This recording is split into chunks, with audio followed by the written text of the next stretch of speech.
Hey guys, welcome to College SportsCast. I'm Brad. We have John Roberts on with us tonight. Hey John. What's up?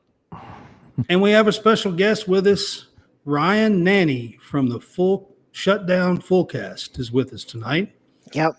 Hi, fellas. Happy to be here. Sorry that this is an emotional time to jump on, but I think we're all gonna push through it.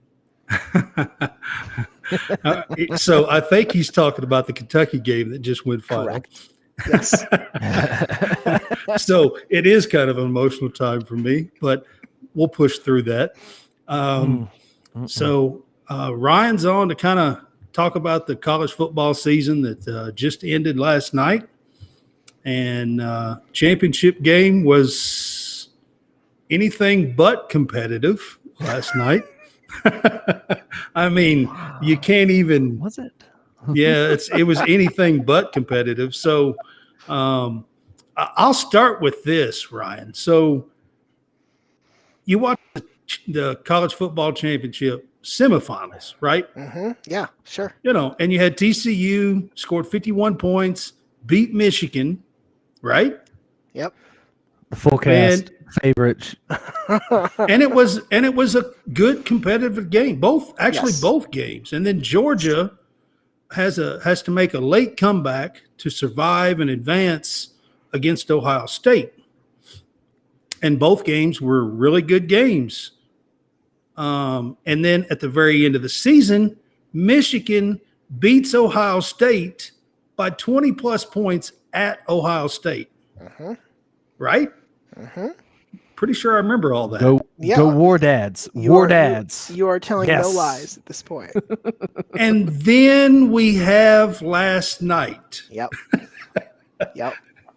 Where does that come from, Ryan? What happened last night? I mean, I think the simplest explanation is the best one, and that's if we were going to see a close game or an upset or something approaching an upset, TCU had to play its best game of the season, and Georgia had to make mistakes. And instead, Georgia basically played its best game of the season, and TCU made mistakes. And then it just all kind of snowballed from there. Because, as bad as this was and got, you could at least watch most of the first quarter and say, okay, it's not like one of these teams doesn't belong on this field. They're getting outmatched, but it's not like, oh, this is an FCS opponent that they're going to call for a running clock in the second half. It didn't feel like that. The first quarter. The first quarter. Yeah. Yes. But it just it felt like TCU never figured out what to do on defense and never got any meaningful pressure on Stetson Bennett. And that put a lot of pressure in turn on the offense, because the offense, I think, very quickly realized, well, we have to score on every possession.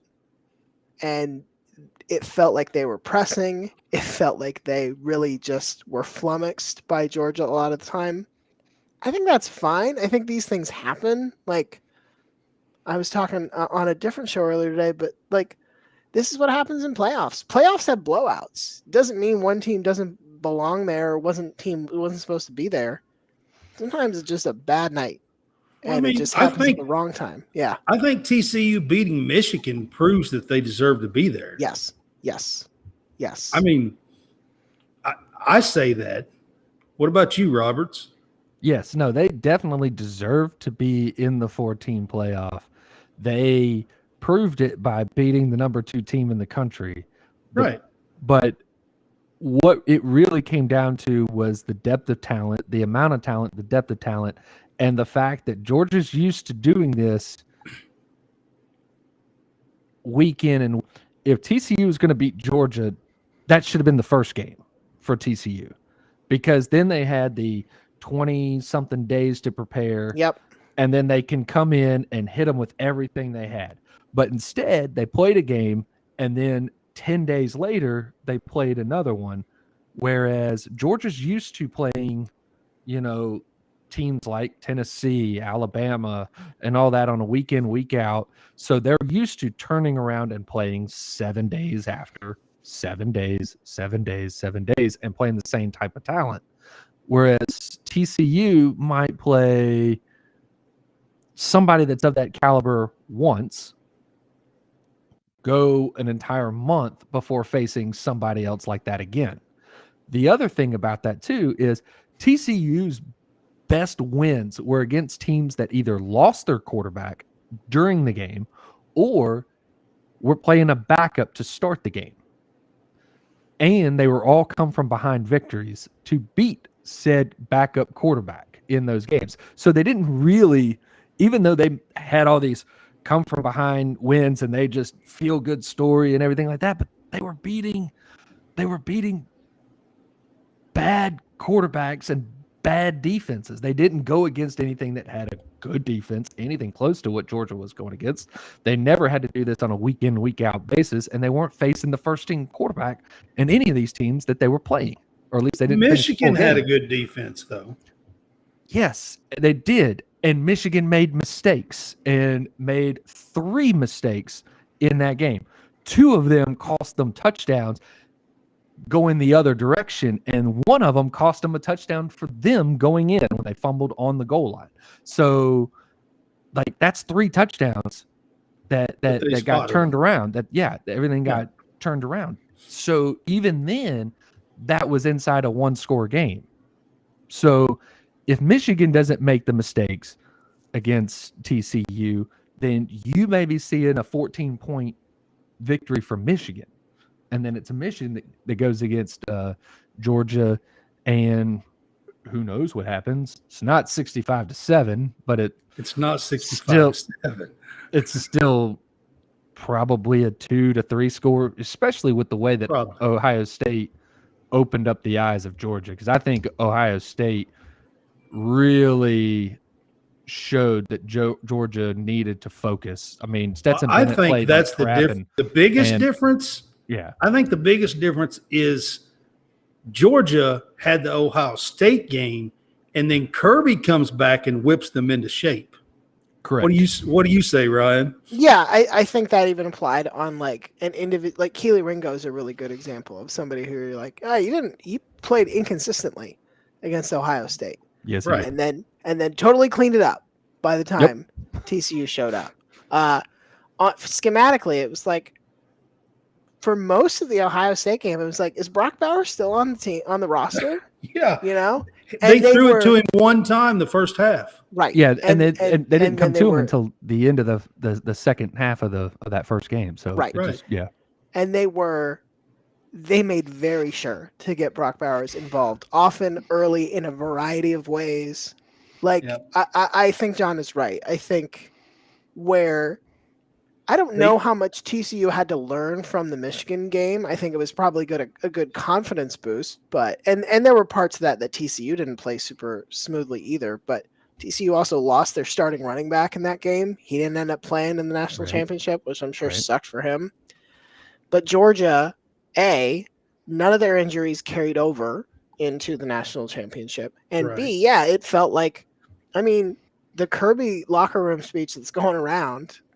Like, I think the Ohio State game was a very well-timed wake-up call that in some ways they were lucky to escape, but they did, and they didn't let those issues linger. On the stroke of midnight. Exactly. The ball dropped, and then the ball dropped. I mean, what happened? Your balls drop off. I mean, that's exactly how it went, too. So, Ryan, does TCU let this last night linger into next year? Was it that bad? I don't think so. I mean, like, it's such a phenomenal story because it's year 1. I think if it's like year 4 of the program and under Sonny Dykes and you've sort of been trying to build towards it, there's still so much good from this season. And especially because you have the Michigan win to look back on, I think there is enough time to sort of sit with it and say, like, look, this is clearly a more talented team, but also there's a lot we can do better. There is a lot we can learn from going forward because we want to be in this position again. We want to play like teams of this caliber again. And when we do, we want to be better prepared for the moment.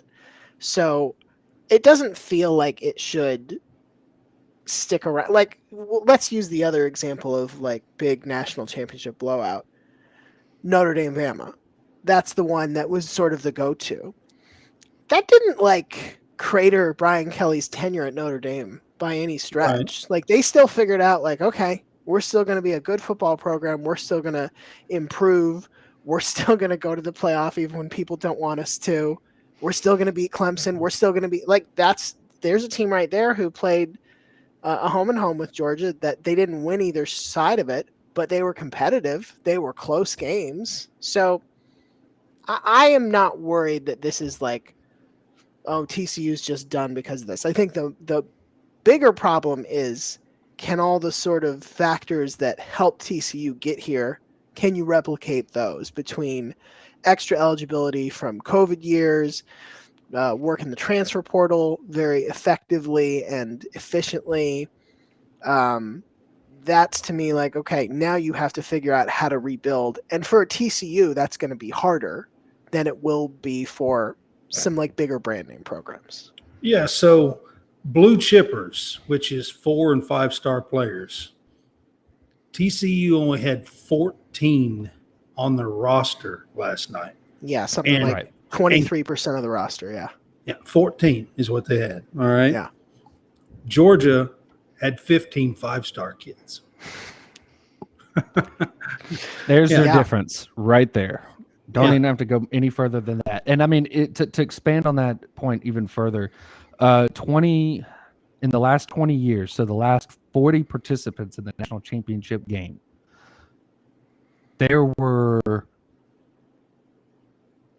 only one team had within its last 4 years, or the I guess the team was the blue chip ratio. Well, what I'm getting to is that the ranking of the class, the ranking of the team class, every participant either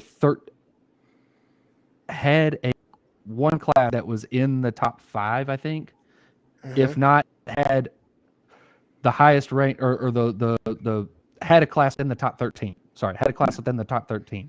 TCU's the only one that didn't in that time, with the highest ranked class of 17, which is the highest in its school history. Right. It had never gotten anywhere close to that. Whereas most of these schools that were winning were having top 5 classes at least once within their 4 years. That I mean, quite honestly, TCU getting where they got to be in the championship game last night is like a South Carolina or a Kentucky or a, you know what I mean? Like it's like one of those schools being able to get there. Right. That, you know. And I mean, and with the new 12-team playoff, it's going to get ever going to happen again. I think it's going to get interesting because I think you'll have an upset or two. Yes, but they have 3 rounds before they get to play in that championship game. Those upset teams are not going to make it that far. They will not to the finals, but that upset team might knock off the number 2 team. That upset team might knock off the number 2 team in the second round or first or second round. It's hard to say because so much of that it feels like, unfortunately, is going to turn on injury luck. You know, like how many times have we seen, if you catch this team with, Colt McCoy doesn't go out, Yeah, exactly. If you happen to catch like, here's Dennis Dixon tore his ACL, and now you're not playing against him. Like Jameis Williams or whatever, the Alabama guy. Right. Yes. I think it will. I think the extended playoff will be about who gets lucky enough to go in healthy and stay healthy enough for the whole run. Again, and also who has the depth, because if you who can handle injuries like this, because even if Carson Beck is the guy. There's a good chance that Georgia still wins with Carson Beck. If Georgia's offensive line is still there, yeah. Frankly, correct. Stetson Bennett had a great career, played great last night. Right. Getting Stetson Bennett beating you around the edge must just be the worst feeling in the world as a defender. Yes. But yeah, I said think the one time he got pressure, he runs right around him and he hits that spin move. That is just like, God, are you kidding me? Yeah, what in the world? Mm-hmm. And then he runs right past the dude and 13 yards. He gets a first down, jumps up, and he's, I'm like, wow. Yeah. Yeah. The second rushing touchdown that he had is the easy untouched one. Oh, one where he literally walked. Yeah. And I think he wanted to prove the point. There was no TCU defender in the screen. Yeah. There was none. They showed a wide view of it from behind him. There was no TCU defender in the entire screen. Right. I believe that Stetson Bennett could have ran 50 yards on that play, not been to the goal line. At the goal line. Here's the other thing depth does for you, and Kirby Smart talked about this at the postgame presser. They had he said, our goal was for our scout team to run the 3-3-5 better than TCU does. And whether or not, I certainly wasn't there. I couldn't tell you how effectively they did it. But they certainly have the skill and the talent to make that a miserable undertaking. So you combine Georgia being able to use its depth, not just on the field, but to get better preparing for you. And you combine that with the thing Kirby doesn't talk about, which is fine, which is that Georgia's got 1,000 analysts. They take that picture where you're just like, oh, cool, this is the largest staff I've ever seen. And what that means is you can say, really without sacrificing your chances in the game ahead of you, you can say, okay, you're scouting Michigan, you're scouting TCU. When we beat Ohio State, because we're confident we're going to do that because we're Georgia, we are not starting the next day scouting whoever's going to be here. You will have the material ready for us. And TCU just doesn't have the resources to run that kind of program right now. There's no way. If you said who was more prepared for this game just from a total prep standpoint, it has to be Georgia, just in terms of resources, experience, all of that. It just has to be Georgia. All right. So one of my last things, did y'all catch right as the game was starting, they went to each coach. And when they went to Kirby Smart, she asked him what he wanted to see, and his word was aggression. Aggression, attack. Yeah. Aggression. Yeah. That was his word. And she kind of took back. She was like, so you want to see aggression? And he said aggression. And that's all he said. And then you could just see it from the very beginning. Kirby Smart let the damn dogs out. Mm-hmm. Mm-hmm. Yeah. Yeah, seriously. In a lot of ways, if you can play what I would call sound aggression, because we've all seen that version of aggression where it's like, oh, you rushed way too far upfield, you pressed way too hard and lost track of this wide receiver you're supposed to be covering. I think you actually done that a few times last night, early on. Yeah. But if you can channel that right thing where you have gap integrity, but you're very aggressive at the same time. That's what Georgia did so well. Is it was a very aggressive game plan, but it was not. It was thoughtful and methodical aggression, if that makes sense. Right. Yeah, that was. So Ryan, the final AP poll come out today. Yeah. TCU was still second. I think that's right. Honestly, if you're gonna think about it this way, if this were the Olympics and this was the final of the college football Olympics, you'd be like, all right, Georgia gets the gold medal. We wouldn't look around and be like, who gets the silver? We'd be like, it's TCU. TCU gets the silver medal. That's just how it works. And there's not. I tried to think about this. What is the math for anybody else? Because if you say Michigan, well, TCU just beat them. If you say Ohio State because they gave Georgia the best game, well, Michigan beat them and TCU beat them.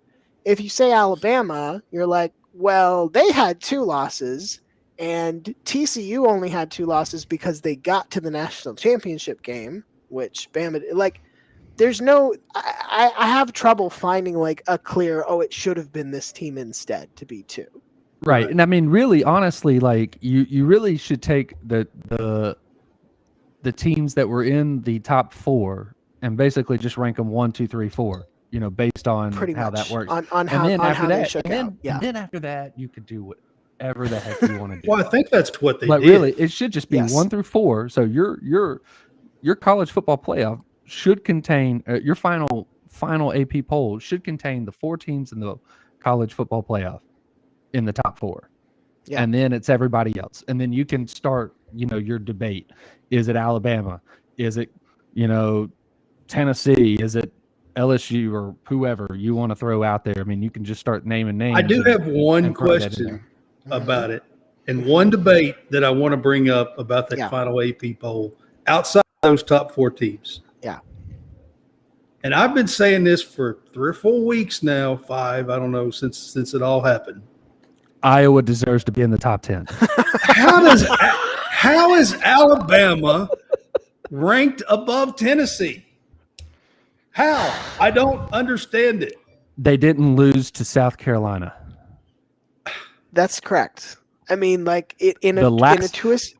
Because the last impression is the one. It's primacy and recency, and Tennessee lost to South Carolina at the end of the year.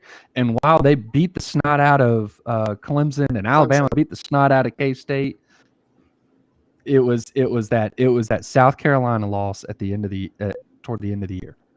That was it. Ryan? It probably like they shouldn't be. Tennessee by right. Thank you. Should be ranked ahead of them. Well, I'm just telling you why they did it. Yes, I'm not saying John is right. John is right. This is the why. I'm not saying it's right. Part of this is also that Alabama, because even when they have a quote unquote bad season like this one, you're talking about 2 losses by a combined less than a touchdown, where if you change like 45 seconds of game clock, Alabama's undefeated and going to the SEC championship instead of LSU. Like it's not that far of a reach. And I think there is, in most voters' mind, there is this lingering sense of like, no, but Alabama's really super good. No matter what happens, even if they lose 2 games, there's this sense that like, no, but they could be undefeated. And it's both right and like it's correct in the sense of how good is this team potentially. It's wrong in the sense of what did this team actually do or fail to do. I mean, I get it. I just wanted to bring it up because we've been doing shows for a while, sure. and I've been talking about it every week. I'm like, there's no reason that Alabama should be ranked above Tennessee since all that happened. And again, the final poll, even though Tennessee beats Clemson the way they did, Alabama still ranked above Tennessee, and I'm like, that's just a hater. That's what you are. That's all it is. I mean, but this is what the poll is perfect for. This is like Utah finished below Washington. Utah and Washington did not play in the regular season. Just didn't work out that way for them. And Washington didn't make it to the Pac-12 championship game. Washington didn't win the Pac-12 championship game. Utah did. But because Washington had a better bowl result, Utah, they're ranked 7. Does that make sense? Not really. And Washington had a little better record. I think UCF winning the national championship. Yeah. I mean, and you can do like, why is UCLA and Pitt played each other in a bowl game? Why is UCLA 21 and Pitt 22? That's not what happened in that game. Nope. And it shouldn't be that way. But the poll is made to do exactly this kind of thing. It's like, this is the magic of college football versus the NFL. Nobody ever fights about like who's ranked 7th versus 8th in the NFL. Nobody cares. But Right. we'll fight I think we'll fight I think all the the New way down Orleans the Saints didn't make the playoffs, but they're have good. something to say about that. Yes, right. Yeah, I mean, like it's always made for exactly these kinds of arguments, which is what's great about it. So, with that in hand, was there any big surprises in the poll that you thought for the final poll today? Not real. Like the final poll is probably the one that is the hardest to argue with. Like it's really hard for me to look at it and have any major qualms. You know, by and large, they tend to reward. There's enough information at this point in the season where you're like, okay, the teams who are here deserve to be here. The teams who aren't here, it's like Texas ranked 25th. Some years that would annoy you. Should Duke have that spot? Duke was first and others receiving votes. It's like, I don't know. ACC wasn't great this year. Duke had a really good season in under Mike Elko in his first year. Am I going to get bothered about it? Probably not. Yeah, I mean, I overall I feel fine about it. I think what will be interesting is how much does this poll look like the first preseason poll? Because there's some stuff on here that is going to be wild. Like Tulane's not going to be ahead of Florida State yes, Right. TCU is not going to be in the preseason poll. TCU is going to lose Yeah. 17 people. They're going to be like they're losing their entire offensive line, their quarterback, their wide receiver, their running backs, both of them. Several defensive players. They will not have the same roster. So them being number 2, you're not going to put them number 2. You're not even going to put them in. They'll get a top 15 ranking. They will. You might get them in the top 15, and that should be that will be as high as they get. And that will be like partially a courtesy and ceremony thing of like, right? You were a team we liked, and you accomplished more than we thought you would, and therefore you get this as kind of a present. But like your starting point is 15. Yeah. At this point for TCU, you still got to give Sonny Dykes a couple of years to get his players in there too. Yep. Right. Yep. Correct. Yeah. Yep. But yeah, I mean, it helps that the last poll is sort of. It helps that there was nothing in here that felt contentious about like who are you going to put here and there other than Alabama, Tennessee. I do think that was pretty funny that they decided to just end the season with one more pro-Bama turn of the screw. Yep. Now I got a question for you. All right, here we go. First one, David Pollock, and what he was saying to Nick, to Nick Saban, around Nick Saban, let's say. What he was sitting right next to. Yes, Nick Saban correct. When he said all this, I mean that's. I mean, look. I mean, you're looking at ex-Georgia players saying something, but he's literally saying it to the guy, like about the guy that's sitting right next to him. Yes. Here, all right. Well, let's start at the beginning. Do we think he's wrong? Do we think it is wrong to just sort of say, "Yep, Georgia is what Bama was, and Bama is not that anymore"? Are we willing to go that far out on the ledge? I'm not. Okay. Just because I think Bama still is in this category, I assume. Yes. Okay. I think that Georgia has equaled them at least, but would I say that Georgia is way ahead of Bama? I'm not ready to say that. Yeah, yet. I'm not really ready to say that because they missed the playoff this year. Didn't play each other in the regular season. Yeah, didn't play each other in the regular season. They have done something that hasn't been done since Bama, which is win back-to-back national championships. Yep. The common denominator there is Kirby Smart. Mm-hmm. But Bama has done this for 15 years. Yep. Whereas Georgia has 3, even during the Mark Richt years were really good, had one inexplicable loss. You talk about Clemsoning before that was Georgia. Yes. Whatever it is. So just losing that one inexplicable game that you're just like, I don't understand. How did that happen? But once Kirby took over, it took him about a year or two before he was really getting it back up to at least the level of Mark Richt. And then in 17, got him into the championship game, where it took an act of God to drop a perfectly thrown pass with on 2nd and 26. Mm-hmm. And then, I mean, they were always around. And so now they have punched through, won championship for the first time in 40 years or 41 years when they did it last year, and then have now done it back to back. So yes, in the short term, they have kind of been on par with what Georgia or what Alabama's been doing. They have the ability to sustain it. They just haven't actually sustained it. And you're not going to know that for another few years. Now, Right. you can sit there and say they're going to be in the same level. The category is it's Georgia and Alabama. You probably throw Ohio State in there or right up there. Yep. And then there's everybody else. Yeah, that's true. You will have the odd year where you will have the 2019 LSUs where it's like, oh, this class really coalesced and like a couple transfers came in. And Right. You'll see, maybe Texas will do that one year. Maybe Notre Dame will do that one year, whatever it is. But yes, I think you are right that those are consistently.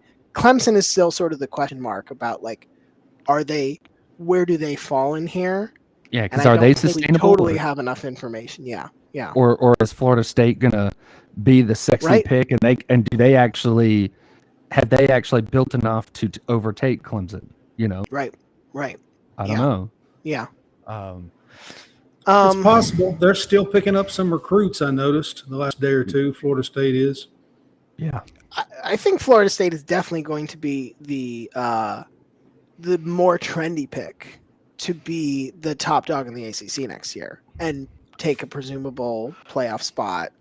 What they do after that is sort of up in the air because even in their bowl game against a not great or certainly not consistent Oklahoma team, you saw Florida State is capable of a lot of ebbs and flows. They can play really, really well for stretches, and they can also keep teams in games. Florida had a puncher's chance against Florida State, and this was a Florida team that by the end of the year, was not super eager to be there. Was not real, had not improved leaps and bounds over the course of the season or anything. But to go back to the original question about doing this to Nick Saban, I think Nick Saban loves it. I think Nick Saban is the kind of person who wants to be disrespected like that because that is what fuels him competitively. He has to have something to say that they're disrespecting us. Yes. So to have the guy do it and to do it right in his, you can have the camera angle of him just going, yeah. And they can play that loop on loop in the Alabama facility, the football facility, and then he can use that to fuel the fire. Hey, we need to be in the position so that we're facing Georgia in the championship game. That's exactly right, because all of these coaches are very good about sort of making everything very goals oriented, and nobody says our goal is to win a national championship. Very few, at least. They're sort of our goal is to win the division. Our goal is then to win the conference. Our goal is then to beat our semifinal opponent. And if you don't play Georgia in the regular season, it's very easy to frame this all around them. We are here to claim what is ours again in the West so that we can go back to Atlanta and prove to everyone that everything they said about Georgia is us and we are done, that they're wrong. This sets up very nicely for that. Right. Absolutely. So, and the whole David Pollock thing, though, one thing that I'm going to throw in here. Yeah. You can say a lot of things about him, but that's pretty bold to be sitting right next to Nick Saban. He's he definitely knows that bold. Nick's not going to do anything because they're on camera. Yes, right. But that's pretty bold. That's pretty bold. Yes. He is if in I the do position, it, I do it in public. We're good. I mean, he's also in the position where, what can Nick Saban say? What can Nick Saban argue at this point? They Yeah. lost to this Georgia team last year. So if you're just sort of like, who's won the more recent round of this? He doesn't win that. They lost 2 games this year to teams that Georgia thoroughly handled. Georgia did not have any trouble with Tennessee. LSU put up points in the SEC championship, but that game did not feel and was not close. No. So Right. for every reasonable point, and this was supposed to be a Bama team that was sort of like, okay, the pieces are supposed to be here. And the fact that they couldn't even get back to playoff contention, playoff participation, win the West, all of these things, like they have a lot of angry things on their plate to work towards, which is historically a very bad sign for everybody else. A very, very bad sign. All right. The next thing I really want to get to is I want your take on the new offensive coordinator at Texas A&M, Bobby Petrino. So, all right. I mean, I will say this. Jimbo Fisher, I think, works perfectly for A&M because his regard for what others think about him and his choices is very, very low. Like, he's not really interested in impressing other people outside of his core group. And in a very real way, the Bobby Petrino hire is only a failure within that subset if it doesn't work, if the offense doesn't get going. If the offense does get going, nobody will care. Nobody will care that Bobby Petrino is a slime ball who left another job that he 15 had days just before. taken, 2 weeks before that. Nobody will care. And here's the other thing. I think Jimbo had to say, okay, who can I bring in that knows offense, that like checks the boxes enough for us to say, okay, this is a guy who's an offensive mind, but is also not enticing and interesting and alluring enough for them to ever think, well, we should make him the interim. The pathway for them to say, like, you know what, we're done with Jimbo, we're going to give him a bunch of money, and it's Bobby Petrino's program now. Could we get there? Yeah, it's College Station and super weird, but it's not like, it's not appealing. It's not something people are going to jump for by any means. No, I hadn't even crossed my mind yet, but I see where you're going with it. Yeah, it's a job safety move on Jimbo's part. The last thing, the last thing I really want to get to is y'all's most recent show that y'all did, the emergency Harbaugh. Oh, the Harbaugh, the emergency, the harbinger of Harburgers. Yeah. Yes. I just want to hear. I just want you to tell our audience, those that haven't listened to y'all. Okay, I'm going to try. I'll tell you what I want to know about that. Yeah. I want to know: would you eat one of the Harburgers? So here's the thing: every Michigan person who has commented on this story, and I will try my best to summarize it shortly. Nobody has been like, oh, that's a really good burger, or that's really where you should go for burgers. They're all like, nah, there are like 5 better places. This is kind of like, so no, there's nothing about this that makes it seem like, oh, it was worth the NCAA trouble for Jim Harbaugh to eat 2 hamburgers. All right, so here's where we are real briefly. Couple of committed Michigan recruits are in town in Ann Arbor during a period which the NCAA has designated as a no-contact period for COVID purposes.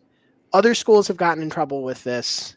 Arizona State is the most prominent because they continue to do traditional recruiting events, allegedly. Like they just bring players on and that's the only way they can get people to come to their schools. They have to have them on campus. Correct. I mean, yes. Look, their way of doing it is, have you considered Arizona State? Yes. And please come on. Please come and consider it in person. Yes. Yes. Right. But this was not that. These recruits supposedly reached out to the football program, and Jim Harbaugh was like, hey, you're in town? Great. Let's go have breakfast. So he takes them to the Brown Jug, which is what I am told is more like a bar / rest, like a bar that also serves food. Like one person I was talking to was like, "Oh, I've done karaoke there," and I was like, "Okay, this is not a breakfast place like I thought it was." The owner of this establishment is I don't know if he's like a Michigan booster per se, but he is like deeply embedded in Ann Arbor and the Michigan the Michigan athletics community, to the point where everything on the menu, with maybe a few exceptions, is named after a Michigan person of some importance. So some of them, it's the Juwan Howard this. It's Jim Harbaugh rather has his own item on the menu that's like the steak platter or something like that. He didn't order that. So they go there. He buys breakfast for these two recruits using a Michigan athletics credit card. Big mistake. Very stupid. Always pay cash. Correct. So and that's that's like the base level violation. Okay, you have now had a contact event during a no contact period. That's like a medium-ish level violation. All right. The problem is the NCAA then says, here's the higher violation. They've said Jim Harbaugh has lied to us about this happening. Specifically, he has denied that this has ever taken place. And this is a problem for a couple of reasons. All of this is based on what I understand. First, because he paid with a credit card, there's a receipt which has his signature on it. Yeah. That's a big problem. Second, and more amusingly, people remember seeing Jim Harbaugh at this breakfast with these recruits. And the reason they remember it is because he ordered 2 hamburgers with French fries and had that at 10 o'clock in the morning. 2 half-pound hamburgers. 2 half-pound, a pound of beef. But he has insisted this did not happen. I was not at this. Did he order the one that was named after his dad? So we haven't confirmed that for sure, but I think it's safe to assume that yes, he did in fact order 2 Jack Harbaughs, which is like their base level burger. And now, so that's where we were. We were in this sort of holding pattern where, from people Holly had talked to, Michigan's belief was, look, apologize for lying. This is all very like minor shit. And the NCAA in its current state will just move on. They'll slap you with some very minor penalties. We're not going to why are we making this a big deal? But Jim Harbaugh is not interested in apologizing.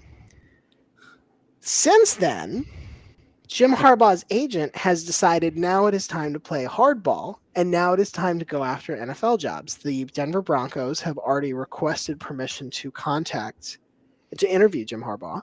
The Colts he's actually interviewed for the Broncos. It was a 2-hour interview that they said was actually he's actually done that one. Okay, it was a 2-hour interview, and which they said was very successful. And of course, right now they're waiting on whether Sean Payton released from the Saints or how they can deal with that, because if they don't, then Harbaugh I think is the one they're going for. Well, and now the other thing that's changed is the Arizona job came open because they fired Cliff Kingsbury, and now people are saying Arizona's going to go try to get Sean Payton. And if they don't, maybe they'll talk to Jim Harbaugh. The Colts are a team that it feels like every 2 years, it's like the Colts are going to try to hire Jim Harbaugh. Maybe that will Which happen. former player will they have will coach for them next? I mean, you could pick Peyton Manning, Mike Vanderjagt, who knows? So now we are in. This is where we've landed. Michigan is under serious but absurd NCAA scrutiny because their coach is sticking to what appears to be a lie for no goddamn reason, and at the same time, he's trying to squeeze them or leave to go take an NFL job.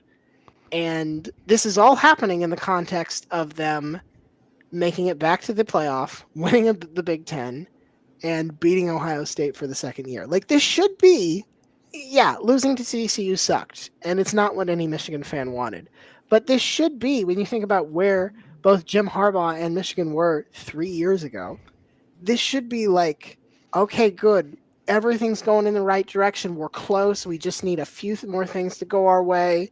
We need to like amp up recruiting, whatever. They've got Blake Corum coming back. He announced like that's really big for them. It is. It should be all positive. And yet we're stuck in this incredibly stupid bullshit because I don't know why. I don't. It is a really bullshit story. I mean, yeah. really. Yeah. I mean the problem is that Jim Harbaugh does not like to admit that he's wrong. Correct. And that's the problem. If anybody listening to this has kids, you know that what is infuriating is not when your kids do something they're not supposed to. It's when they lie about it. When you know it. Yes, absolutely. Yeah. It's absolutely when they look you in the eye and they say, "I didn't eat any Oreos," and you can see the Oreo crumbles in their teeth. You're like, I don't actually care that much that you ate cookies. I do care that you think you can pull this shit on me because I'm a grown-up and you're 7. Right. And that is essentially what's happening right now, except it happens to be with one of college football's most storied programs instead. Now,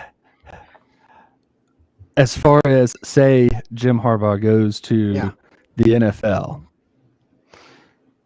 would the shutdown fullcast be lobbying for a certain former coach to come back?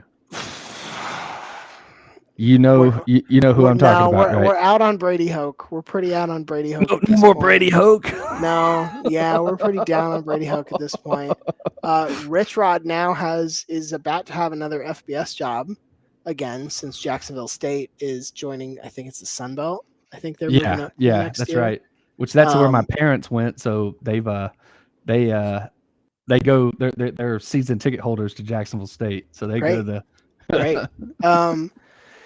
Yeah, I don't know. I mean, the interesting thing about the Michigan job at this point is that it felt so cosmically perfect that these two sort of locked in on each other. That sort of because you remember when they hired Jim Harbaugh, there was a lot of pushback from like people in NFL media circles who were like, you're not going to pull Jim Harbaugh away from like a successful NFL career, which he had. Jim Harbaugh is not the example of dude who went to the pros, couldn't cut it, and like tucked his tail and went back to college. Like, he'd just gone to the Super Bowl. Yes. Yes. Against his brother.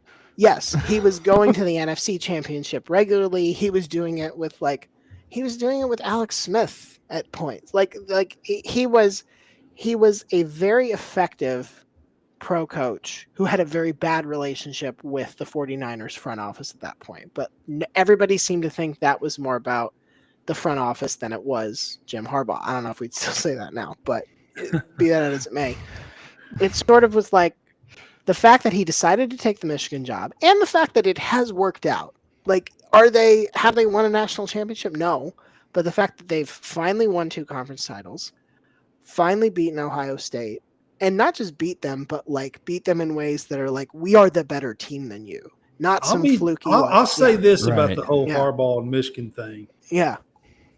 I am really surprised that it has lasted this long. Which side? On which side? Michigan. You think Michigan should mostly Jim Harbaugh's side. Okay. Yeah.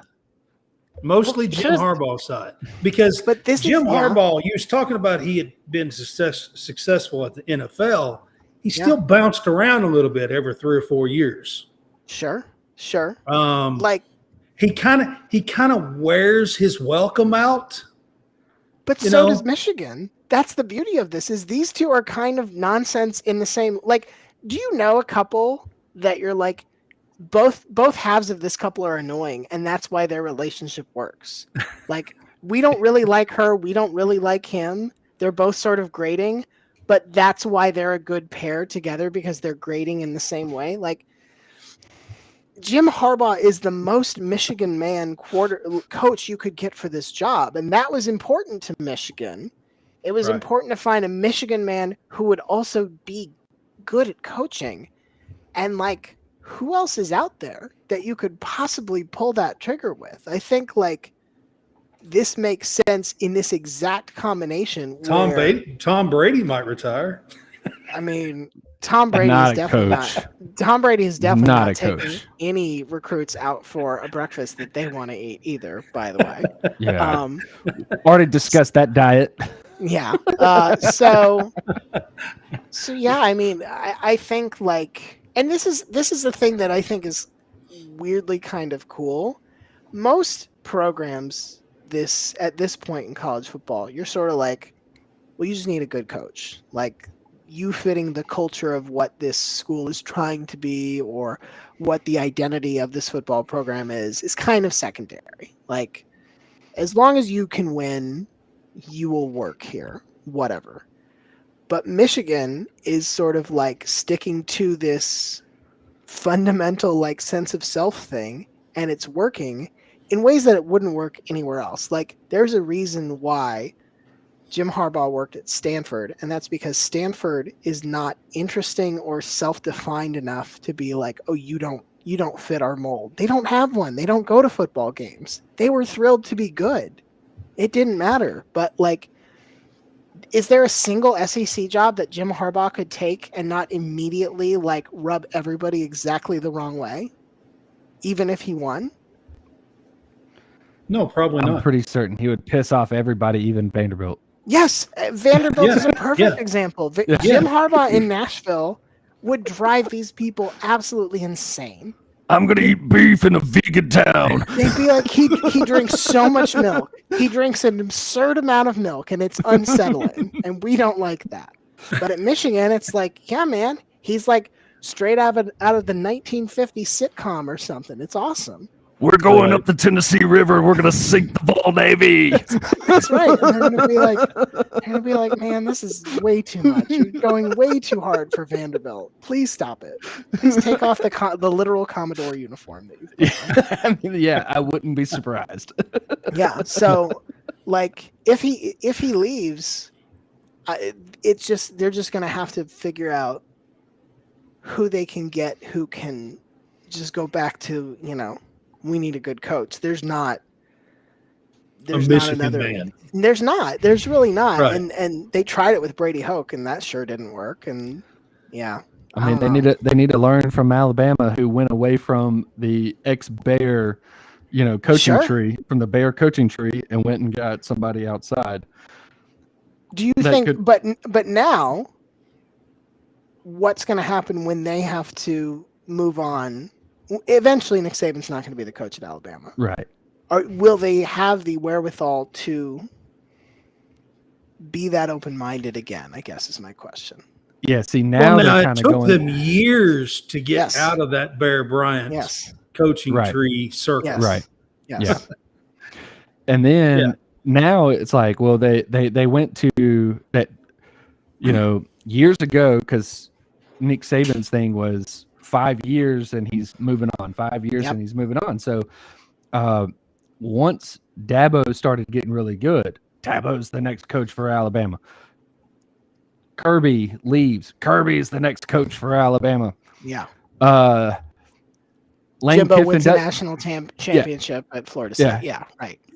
Kiffin doesn't take the Auburn job. That's because he's waiting for the Alabama job. I mean, it's so funny. Yeah.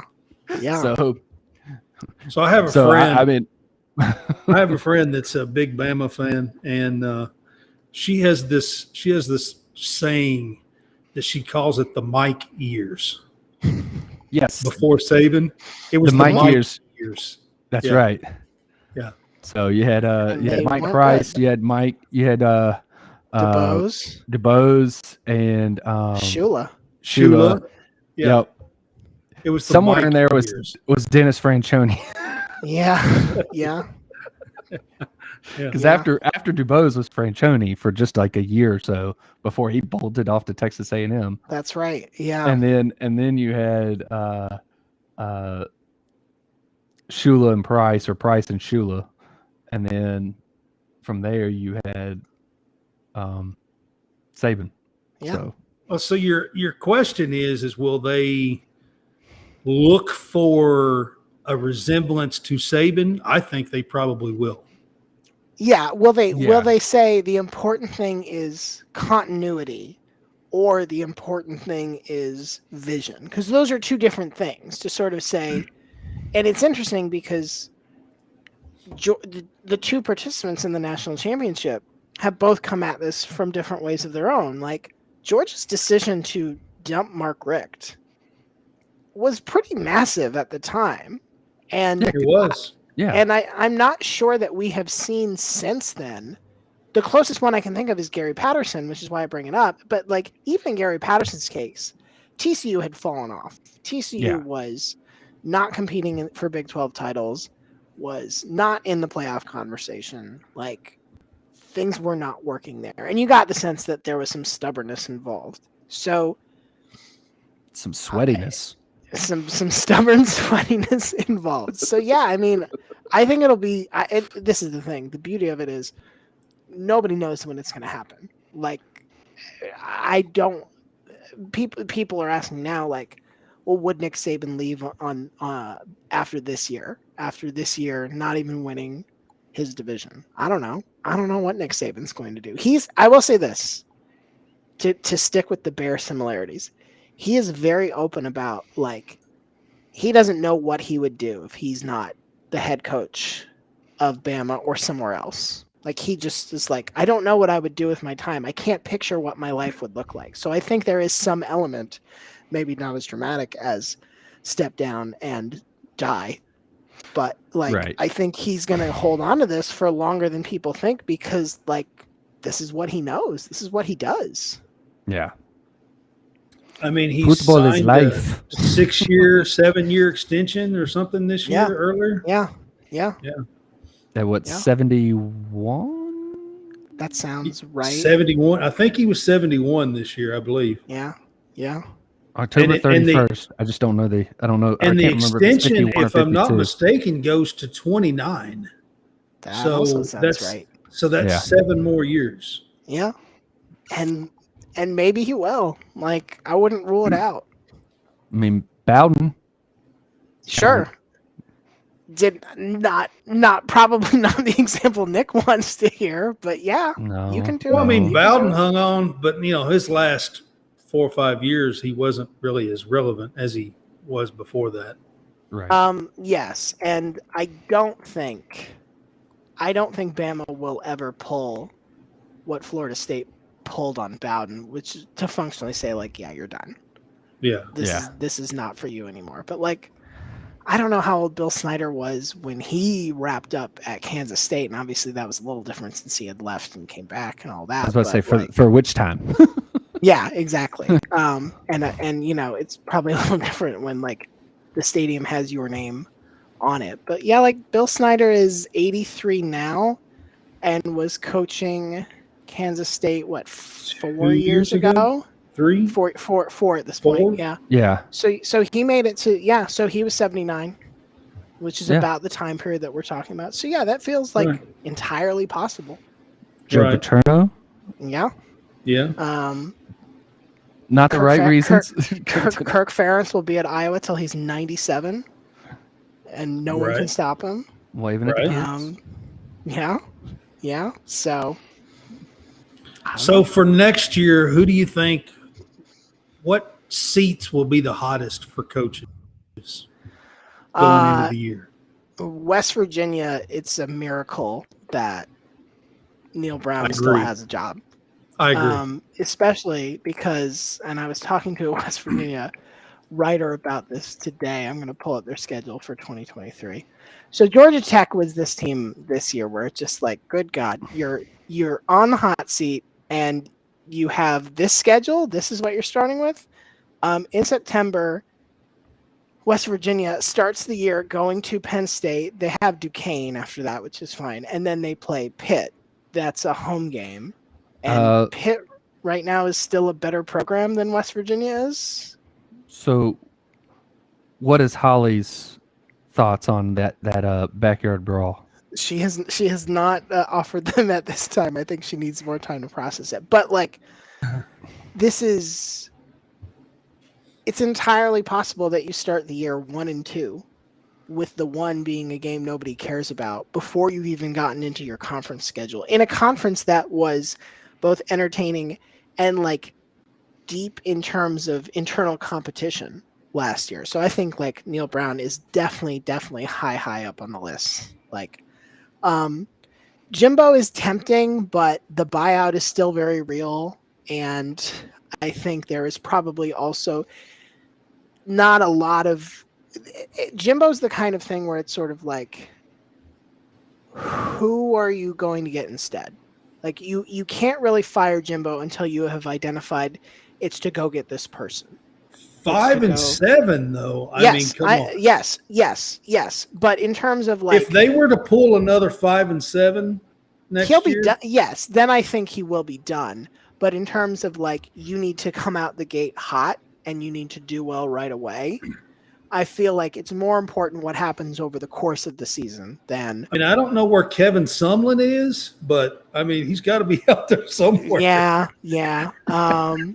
Cliff Kingsbury is without a job right now. Cliff Kingsbury. Cliff Kingsbury is without a job. Cliff Kingsbury wasn't a great college football coach, but that hasn't stopped. I don't think he's going back to college.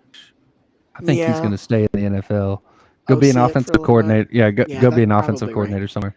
Because I don't think he was very much into recruiting, which most of these that go to the NFL are most likely leaving recruiting and loving the fact that they actually have a real off season. Yes. And that they can go and relax, decompress, and go on a vacation. I'm just saying, Kevin Sumlin, you look at his record, about the same amount of games, and Jimbo's record, Kevin Sumlin has more wins. It is not a good situation. I think I'm trying to think like what the hottest seat in the SEC is right now. Because Vanderbilt pulled out a couple of good SEC wins, so I think things are stable there. Missouri seems like really happy with Eli Drinkwitz for reasons I don't like personally get, but that's fine. I would put Eli Drinkwitz in the hot seat, but you might be right. Yeah, I mean, like they closed. So how warm is Stoops? I have a hard like you have to see how this goes. Yeah, I mean, I agree that like this is probably a disappointment of a Kentucky football season as these things go, especially like, the bowl game had a ton of asterisks in terms of like who was actually playing in it and what it actually meant, but it was still like a pretty lackluster effort and not a thrilling one. So I don't think Stoops is in a position where next year he could get fired. I think next year is where you could start to hear some rumblings about like. Oh, I've got it. Yeah. The hottest seats. Brent Venables and Sark. I think Sark is fine. I think Brent Venables, I'll give you like that is a defensive coach that could not coach defense, and because he had defensive coordinators. He had Ted Roof. Yeah, Ted Roof, one of his 3 defensive. Oh my God! Yeah, like they. Well, so they can't have a losing season next year. Oklahoma? No. No. They need to show that this year was a fluke. And there are some numbers that suggest that there may have been some flukiness to this, but they can't. Oh, I know the replacement to Jimbo Fisher. Please, let's hear it. Bob Stoops. Sure. You know what? Love it. I absolutely love it. Yeah, I mean, Big Game Bob. I wish they'd take Mike Stoops myself. This is a year where if you Jesus, that's just mean at this point. If you told me no SEC coach gets fired next year, I'd say like, okay, there's a decent chance of that. Like there's nobody who's in like such terrible spot right now, because even Arkansas did not have a great close to the year, but I think Sam Pittman has done enough and is so much of this to me is also like, are you well liked within the program? Do the boosters like you? Because that can buy you time. Like, Will Muschamp, Florida really struggled to fire Will Muschamp because people liked working with him. and Right. he was an enjoyable person in that department, even if they weren't always the football team they wanted to be. So, Right. so the SEC, I'm struggling with a little bit. Justin Wilcox at Cal is definitely on the hot seat. That is another one that like they got to figure something out sooner rather than later. Right. I'm curious what's going to happen with Mike Gundy at Oklahoma State because they did not have a good year. They got stomped by that Oklahoma team that was in the middle of having a bad year. They've had a ton of transfers out of the program, and I think we are maybe reaching the limits of okay, your huge money donor who was kind of keeping you here and was protecting you in some ways. Like he's been gone now for 3-4 years. T-Boone Pickens has since T-Boone Pickens passed. Like Yeah. there are some questions about like what is going to happen here. And then the Big Ten, like just put Matt Rule on the hot seat right away. Why not? It's Nebraska. Like it doesn't Right. matter. Yep. So That sounds I right. think that's an actually pretty decent hire, probably. yes, I think so too. I think the problem with Nebraska is always that like none of the hires change the fundamentals about what Nebraska football is in 2023. Right. Like they don't change that. They still think of like 1999. Yes, they don't change. They don't address like how recruiting has changed and how moving to the Big Ten has really damaged Nebraska and its ability to compete at a top level in a lot of ways. Like, Right. yeah. And Luke Fickell just solidified the Wisconsin to winning that for multiple years. Yes, sure. Yeah. I mean, like you look around that division and it's sort of like, okay, well, Wisconsin made an upgrade. Minnesota is kind of a wild card in some ways, but like is better than what Minnesota had been for a good stretch of time. Iowa is stubbornly present. They are just mud. They are glad you to get stuck. Yeah, exactly. Come get stuck in the mud. So like Nebraska is not does not seem like a fun job. Where I'm at, Rule, I would have just taken my Panthers buyout and enjoyed like a year or two off. But whatever. Right. Yeah. Exactly. Who have we forgotten? Who's hot seat adjacent that we should be thinking of? I mean, for a moment you had Penn State, but I think he kind of corrected it. Yes, I think the Rose Bowl definitely fixed everything. Right, and the fact that they're going to be projected at being, probably one of the top teams next year too. Yep. And now, if next year is a colossal failure, that might heat it up. But they really like Drew Allard, who's their young quarterback who was on the roster this year and played a little bit. Right. And who definitely has the physical skills, but and for long stretches of the year, people were like, Penn State fans were like, Sean Clifford needs to be benched. Like if we're gonna try to compete for the Big Ten title, Sean Clifford is not it. They didn't win the division and they didn't win the title, obviously, but like quarterback is a place where at least they feel like they are ready to take a step up for the first time. Yes.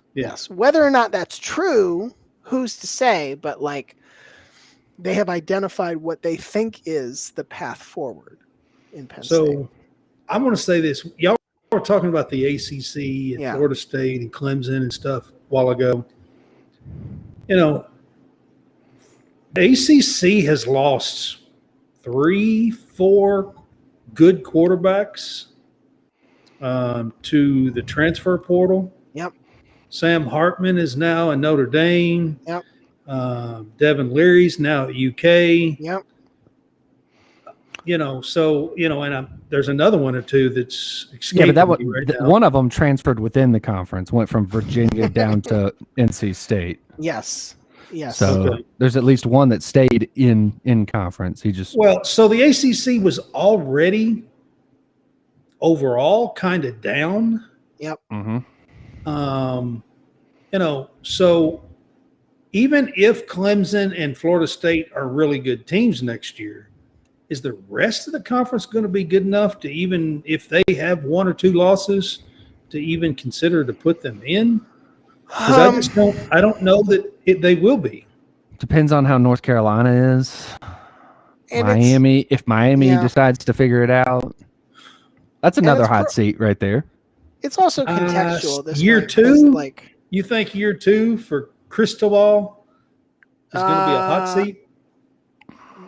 It's not a hot seat, but it is a improvement must show up. Must show up. Like, because it's not just what the record was, it's that you lost to MTSU. And you lost to MTSU because they threw the ball all over you.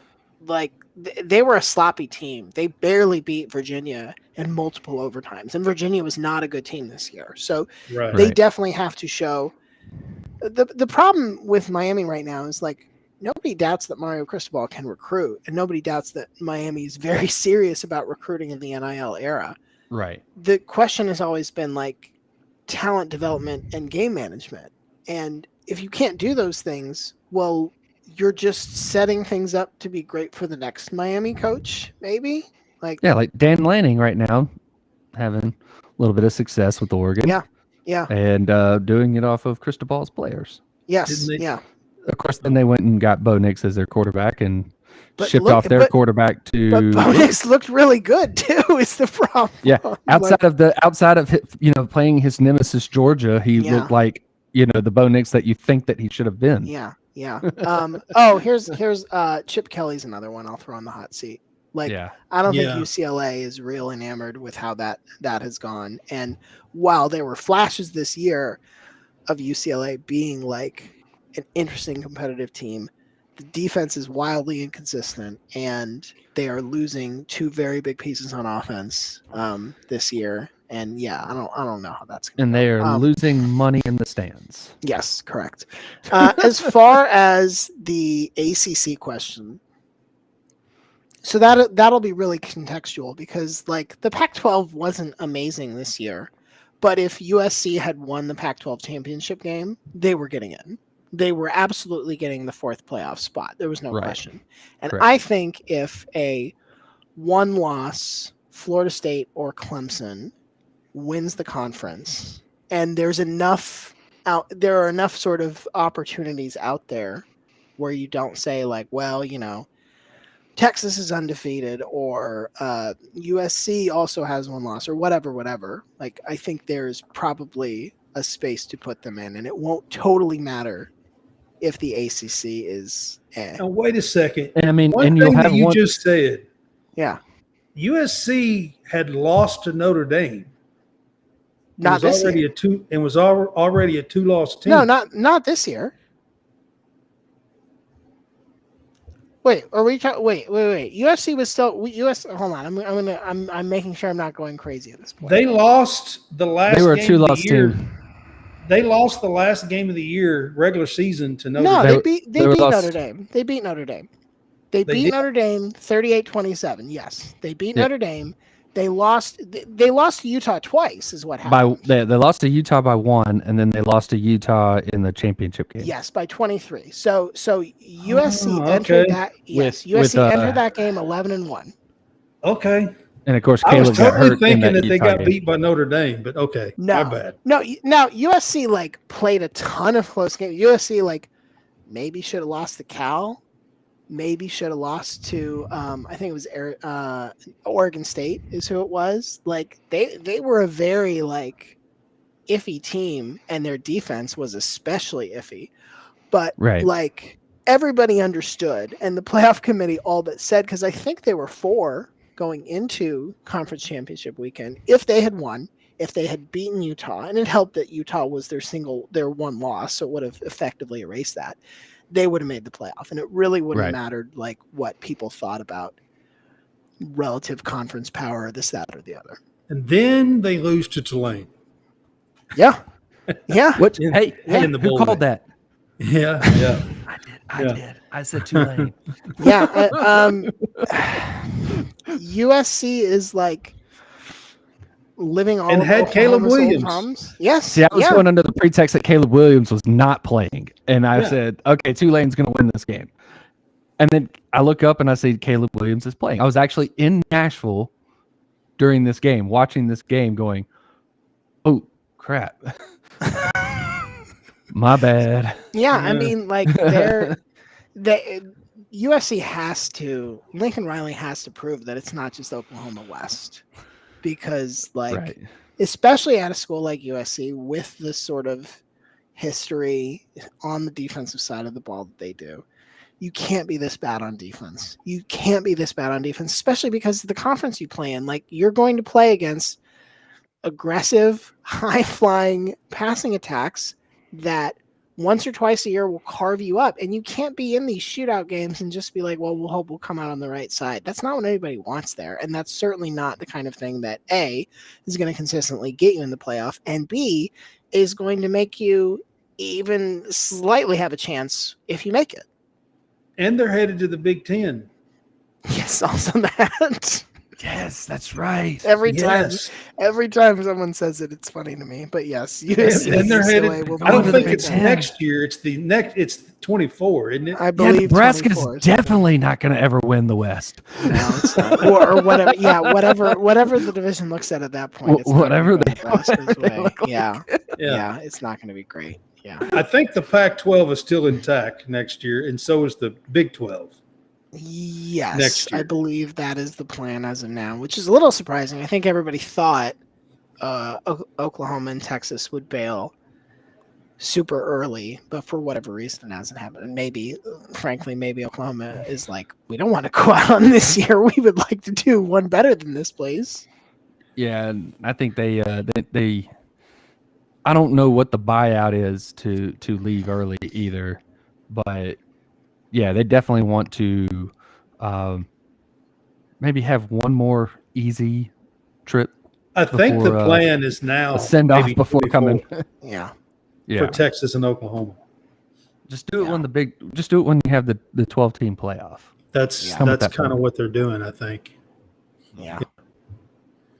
So we have one more year of a 14 playoff, and then we're going to 12. So, Which will And be it's- fine. And it's all Auburn's fault. As most things are. So that tracks. Yeah. it's Gus Yeah. Malzahn's fault. It's a little No, bit, it was it's like a little Auburn's 2004 fault. it was 2004 as far as the The BCS. 14 playoff. That was 2004 Yeah. Auburn. Yeah. Now There is so- it's funny because there is no, and I've talked about this other places and I'm probably talking about it too much, but like nothing like that happened to push us to 12. Like there was never a year where we were like, oh man, the sixth No. seed really should have been in the playoff this year or something like it. No, Nobody not felt really, no. like nobody felt like, oh, this is not sufficient for Right. like what we need to determine a champion. right. They were just like, hey, this would make a lot more money. And I was actually surprised. I thought if they did do it, it would go to 8, not 12. Yeah. Yeah. I suspect 12, without knowing anything behind the scenes, I suspect 12 was the number that made the most people happy. Like, it made the group of 5 happy because it's like, well, if it's 12, we're definitely going to get to participate. You can't do a 12-team playoff and not let us in. If you are one of the power conferences that isn't always in the play, if you're at the Big 12 and the Pac-12 more or less, they're like, well, 12 is great for us because again, like, how can you leave our champion out? Yeah. Frequently, you're going to have to. You might have to take 2 of our teams some Right. years. How do you Right. like Kansas State probably makes a 12-team playoff this year? Right. Possible. And if you are the Big Ten, SEC, depending on where the ACC is in time, like sometimes they're here, sometimes they're with the other guys. You're like, cool, a playoff where we can like argue to get 5 4 teams in. Yeah. Yeah. So I think like Now this it's is gonna- the thing that made the most people salivate. It's going to look like Omaha now, where the SEC gets half the league. So Yes. that's what Yes. everybody's going to be happy about it. What you're just talking about. Yes. Until Yeah. the semifinal games is 4 SEC teams. they're going to have to so this is the thing They'll they're going to set have it to up. do. They'll set it up to where they eliminate each other and only have 2 teams in the semifinals They will at best. they will have to and It'll it's be going to be tough intentional. because the seating won't make sense. You're going to get places where you're like, well, why is this team seated here? And the way that the other thing is right now, nobody really cares what the seating is of the 14 playoff because you're either if you're the 4, well, okay, you got to play the 1 now instead of in the second round, and who cares? And the only real advantage you have to being the 1 versus the 2 is geographical preference as to which semifinal you go to, which in most cases is not that big a deal. But in the 12-team playoff, seeding is going to matter for all these things about who's getting a bye. Are we playing these games on campus? In which case, it really matters which seed you get. And so, right now, we only fight about who's in and out. It's really just are you in the 4 or not? But now, coaches and media members and fans are all going to have to shriek at each other about no, we should be the 5 instead of the 6. No, Right. you should be the 8 instead of the 4. The amount of just fighting that can now happen under a 12-team playoff as it's set up is going to be crazy. It's going The fighting between 8 and 9. Yeah. Because 1 being a home team versus 1 being the road team. Yes. Playing, I mean, they'll play each other. Yes. It'll just be 1 will be the home and 1 will be the away. Yes. So yeah. Right. the fighting between 8 and 9 will be great. Yes. The fight to get a bye is the fight significant. between 5 and 4 and 8 and 9 and then 12 and 13. Yeah. Yeah. There's your 3 fights. Right. And most likely your 12 is your Group of 5. Your group of 5. Your group of 5 so the ranked number 12 team is out. Yeah.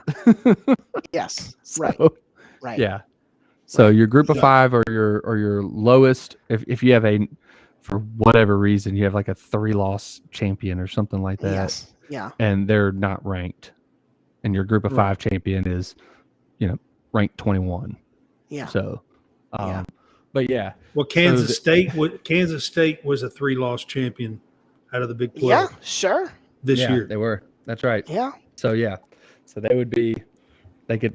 you could see so I think what was it? LSU in 2007 in that glorious 2007 year was the first 2-loss champion, right?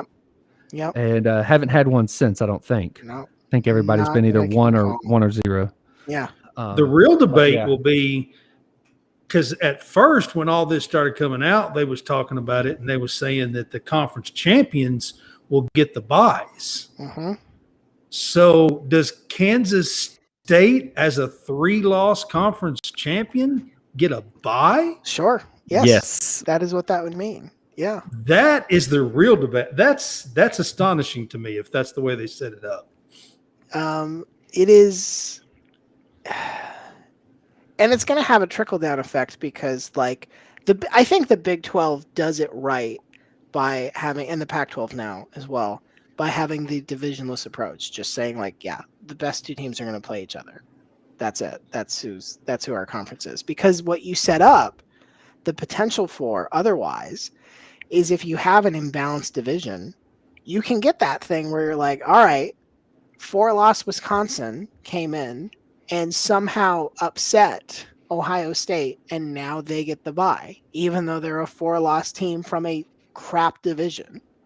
And I think more conferences are going to scrap for a variety of reasons. I think they're going to scrap the division thing because it's just if a conference championship has those kind of implications, you can't have this imbalance. You just can't. Okay. So what was, and you'll know this, and I'm sorry to be picking on your team, but what was Florida when they were winning the East? Which time are we talking about? McElwain and Muschamp, maybe. So those are usually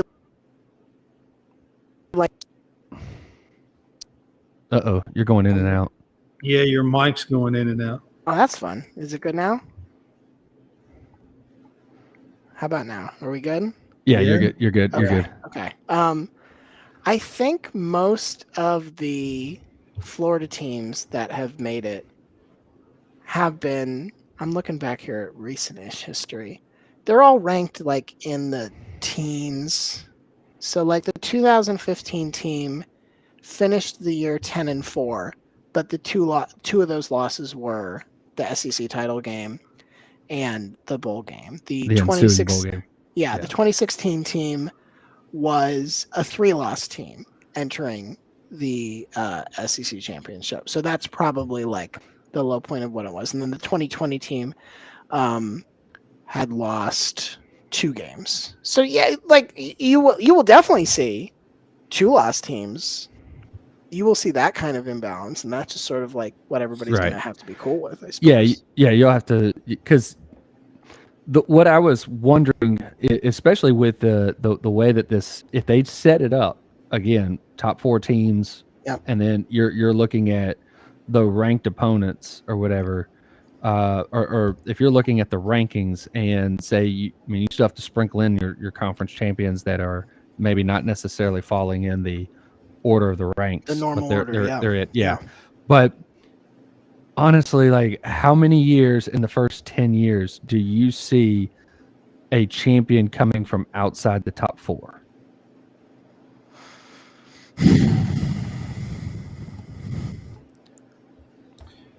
Whatever's said, it'll probably be the opposite. Honestly, in 10 years. Here's the only thing that I think sort of like favors that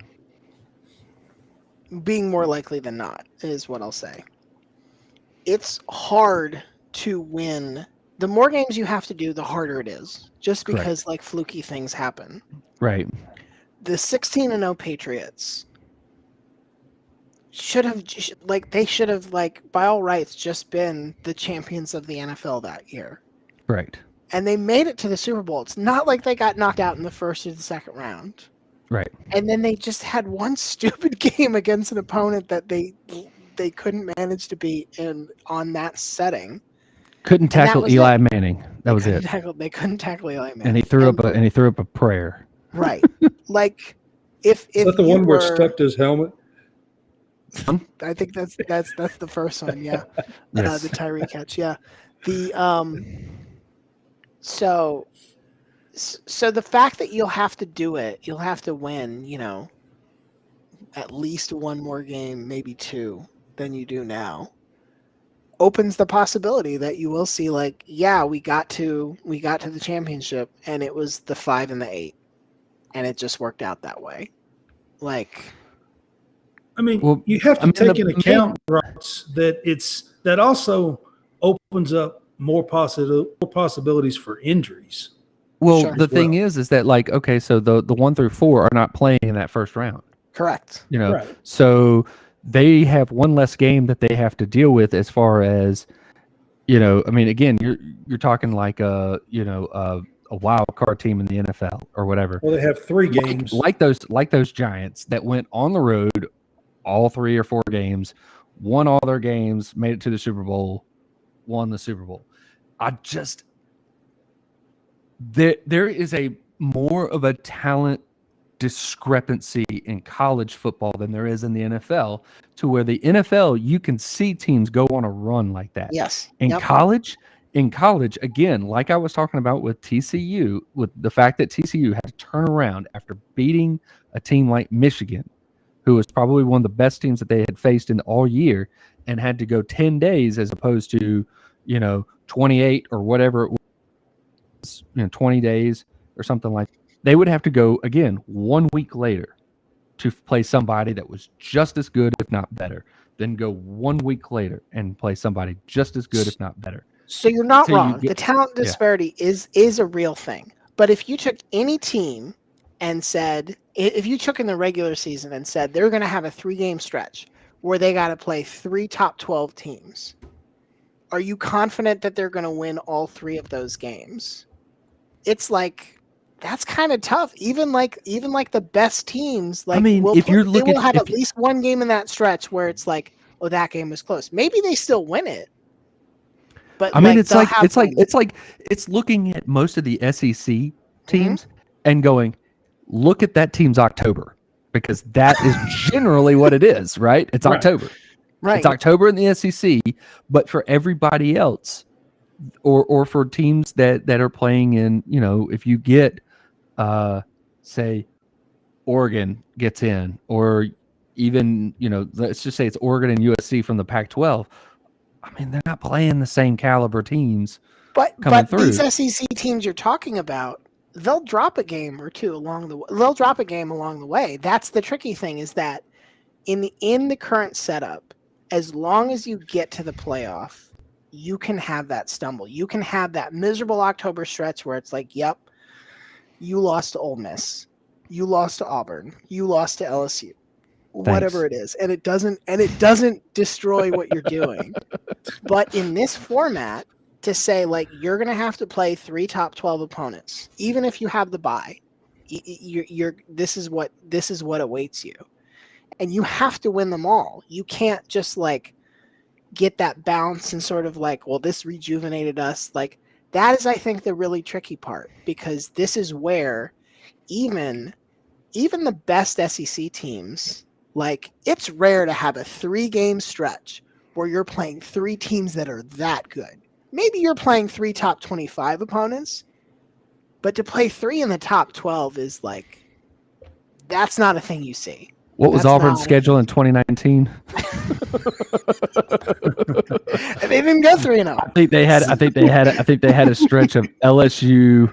Oh my God, what was their stretch that they had? And like, I think that was back when Georgia was at the end of the year. So I mean, you still had Georgia and Alabama the last 2 games of the year, 2 of the last 3 games, because you still have the cupcake in between. Yes, it went LSU. It went number 2 LSU, Ole Miss, who was unranked, number 4 Georgia, Samford, number 5 Alabama.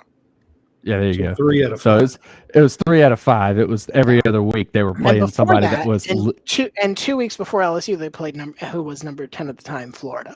So at Florida, yeah, in the sweltering heat of the swamp, and Bo Nix like threw 10 interceptions in the game, something like that. Yeah, it was like, hey, he's throwing it to the guys in blue. Just that's blue and orange, just not the right color.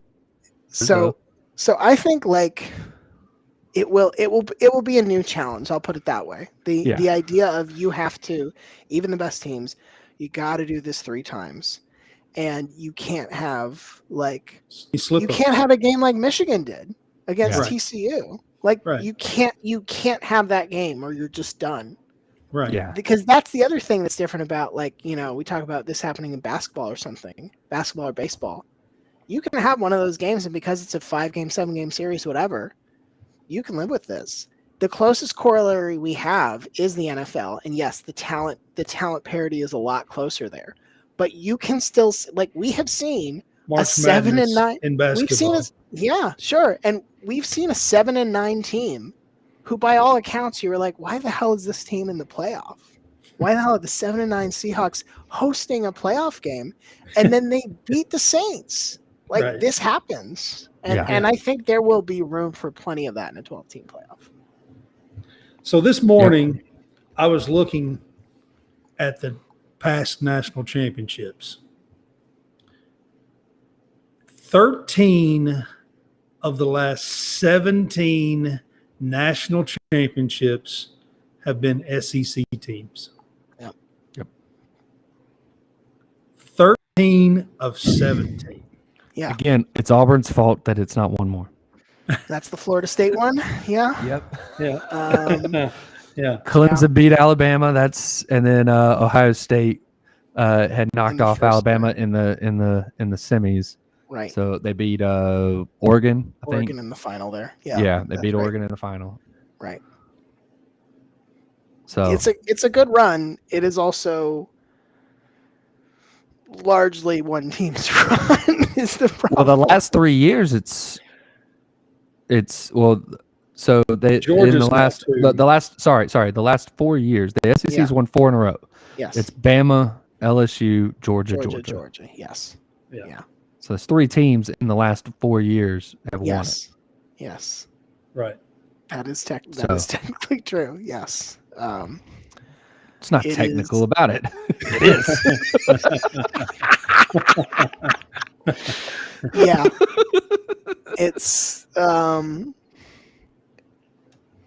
It's wild. It truly is wild because like there are so many other teams that it shouldn't be this way, if that makes sense.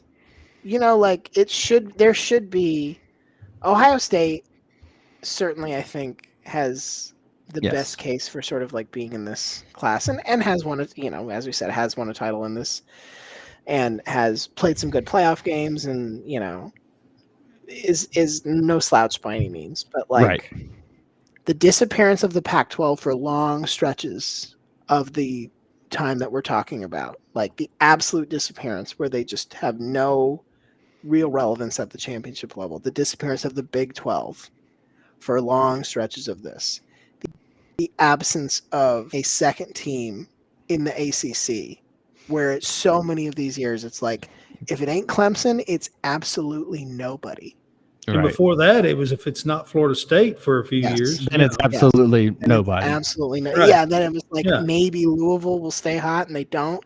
Yeah. The fact that there are so many of these programs that, like the finances are all public. Everybody knows how much money Texas makes. I'm so tired of hearing that Texas is back. You have no idea. I mean, at some point they should be. The fact that they aren't, and the fact that they haven't been for so long. Come on. How many years are we going to say Texas is back? I know. And listen. Been back since 2009. It's not going to get, with Arch Manning there, that's not going away. That's not going to get quieter. I mean, even Quinn Ewers. So, I mean, yes. But will he transfer out again? Who knows? That's the other thing that's really like makes trying to predict anything about college football impossible these days is the transfer portal is so wild and so active that there's no such thing as like it's not you get one transfer and you it seems like now you can play after any transfer second, the third, the fourth or fifth one. Yep. And I did notice a story in women's college basketball the other day where the NCAA is holding a girl and not letting her play because it was the second transfer. But then you look at football and they just let these kids transfer 2, 3, 4 times. And even before they even set foot on campus, they've transferred twice. Yeah, it's the receiver for Ole Miss. I think that's who it is. I think it's Ole Miss. Who was Texas, going back and forth between Texas and But you USC, tell me why the NCAA is being holding this girl for women's college basketball, but then does nothing about college football. College football, they're just terrified. Like I think at this point they have done so poorly legally and in public perception that there's no appetite for it at this point. And the other thing is like we say this a lot. The NCAA is the member institutions. The NCAA is not like this really empowered third party that can make decisions on its own. For them to say we want to get the transfer portal under control requires the coaches and requires the school presidents to say we want to get the transfer portal under control. And coaches are like Brett Bielema is complaining about the transfer portal today because I think it was an East Carolina lineman that they thought was transferring to Illinois, decommitted and is going to Auburn. And he's complaining about the transfer portal, even though that's the exact same thing he was trying to use. I'm sorry, he was complaining about NIL in that case. But still, like, coaches and administrators want all of these things because they think they can work, but they also want to complain about them because sometimes they don't. When it don't work. The only time that Brett Bielema complains is when it's about Auburn. Yeah, that's pretty consistent. Yeah.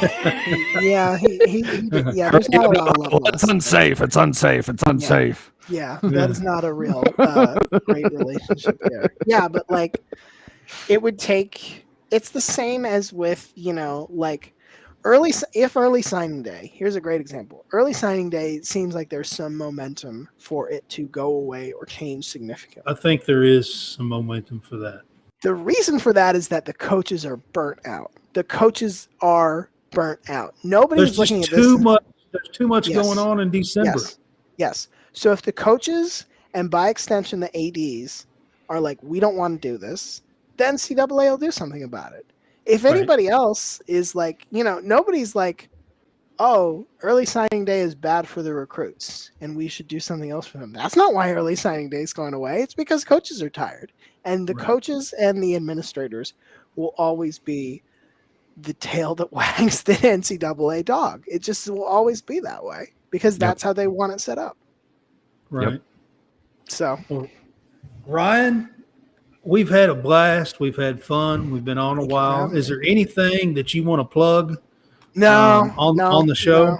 No. If this is so much more sports content than you will listen to on the Shutdown Fullcast that I feel bad plugging it because you'll be able to sue me for fraud at that point.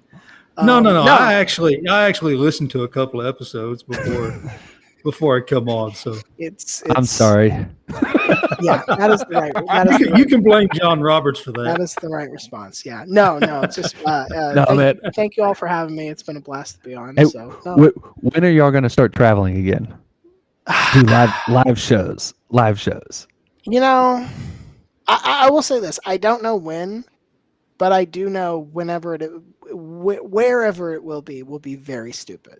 Like, no doubt. I mean, I definitely want if it's up to me, our next live show will be at a planetarium somewhere, and you will never see us. You will just sit back in your seat and look at the night sky and listen to a live podcast, just because I think that would rule. So, Brad, a few of their live shows that they had before the pandemic hit. One, they did do one in Birmingham, but you were not there. No. And that was at, what is that, Stars Karaoke? Yes, it was at Stars Karaoke. Yeah. And I think it was Godfrey was in your place. Godfrey was in my place. Yeah. We've done one, the Ann Arbor Public Library. That one is my favorite. The only thing that I wish I could have is the part that you black out for only the people that were there. Oh, that you did not record. Yeah. Because that's again, that one's my favorite because you have the War Dad and you have Jason Kirk's his Dan Carlin deal, and that was hilarious. And then of course the Dan Carlin episode when y'all had Dan Carlin actually on, that was awesome. Yeah. Because I mean, I really want to know what Dan Carlin thinks about Deion Sanders. Maybe we'll get him on and ask him about that. I have nothing to plug. I mostly just want to thank y'all for having me on this. I want to ask you about your Twitter handle. Okay, sure. What is it? Where does it come from? Yes. Why Celebrity Hot Tub? Okay. So I've been on Twitter for far too long at this point. And when I joined Twitter, it was still early where it was like, nobody's ever going to use this for anything serious. So you just like sign up for an account and talk nonsense. And at the time I was like, well, what would be a useful name to use here?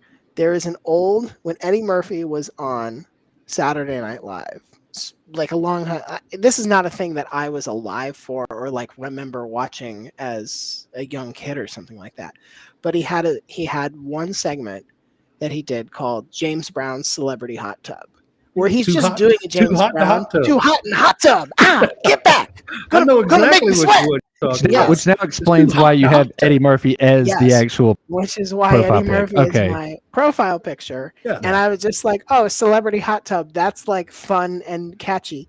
That's it. There is no like more magic or like thought to it than that. Like, since you tell me that is why, I'm absolutely loving it because Eddie Murphy is one of my all-time faves, and I noticed that Eddie Murphy was the profile picture as well. Yes, correct. So I was kind of wondering how that all connected, and now that you tell me that it's the James Brown hot tub scene, on Saturday Night Live. That's hilarious. I love it. Yes, that's it. That's it. It makes no sense, but is your Twitter handle the same thing about like your podcast buying off a bunch of internet, like what is it, URL type going after like domain names? I don't think we haven't gotten any good domains in a while. I need to revive that at some point. Yeah, because that was just we're gonna go ahead and we're gonna take this first. yeah. We'll start snatching up domains. That'll be a good off-season project. Yeah. The 25 snakes, 26 snakes, 23 and 24 snakes. 24 snakes. Yes. Yeah. It's important to get as many snakes related as possible. Yeah. And then Ryan, we appreciate it. Hey, thank you guys for having me on. One last very last thing. Go for it. And goes toward the shutdown fullcast. Okay, so up until the last couple of years, y'all had, Pitt's your favorite, y'all a team that y'all were following, and y'all had the Pitt super weapon. Yes. Because Pitt has become a lot better program than what it was at the time of the super weapon, is there a team that has now taken control of said super weapon? There's nobody there's nobody who's like squarely there. Yeah. South Carolina made a really interesting case this year. Yeah, but they fired it off more than once. That's fine. Which is kind of the thing I think that's fine with me. And again, I've said this before, the College Football Playoff Committee should be sending South Carolina a very nice gift basket, because they are the only reason why they didn't have to figure out what to do with one loss Tennessee and one loss Clemson. And the fact that South Carolina took care of both of those problems for them, they deserve something nice, guys. Send them something. So that's why I'm early leaning, but I'm open to other ideas at this point. Right. Okay. That's great. He's always talking about that on our show. He's mentioned it 2 or 3 times. So charging. There you go. Yeah. All right, guys. Thank you for having me on. I appreciate it. Appreciate it. All right. Thank you, Ryan. Have a blessed night. All right, you too. See you.